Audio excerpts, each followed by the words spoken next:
ఇవాళ కరెంటు ఎలక్షన్ల ముందు చంద్రబాబు నాయుడు గారు చెప్పారు, ఛార్జీలకు ఎన్ని కరెంటు ఛార్జీలు పెంచకుండా నాణ్యమైన కరెంట్ ఇస్తాను. నిన్న మొన్న వైట్ పేపర్ ఏదో ఇచ్చాడు ఆయన. ఆ వైట్ పేపర్ ఎలక్ట్రిసిటీ మీద ఇచ్చినప్పుడు ఒక విలేకరు అడిగాడు, బహుశా గాంధీ గారు అనుకుంటా విలేకరు గారి పేరు, గాంధీ గారు అడిగాడు అనుకుంటున్నాను నేను, గాంధీ గారు అని, తప్పు అయితే సరి చేసుకుంటాను.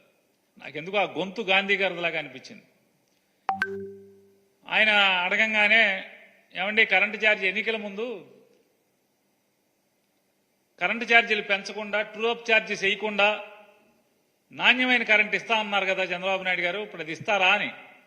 వెంటనే ఎవరు చెప్పారా నీకు, నేను చెప్పానా, మీ మైండ్ సెట్ మారాలయా అని ఏదో చెప్తున్నాడు.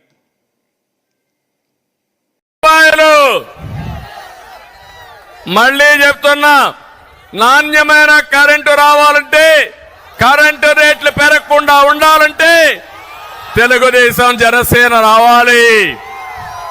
టారిఫ్స్ పెంచకుండా నాణ్యమైన విద్యుత్ అందజేస్తా ఉన్నారు. అట్లాగే లాసెస్ ఇప్పుడు చెప్పాను నేను, నువ్వు చెప్తున్నావు నాకు, నేను ఉండే వాస్తవ పరిస్థితి కాదు సార్.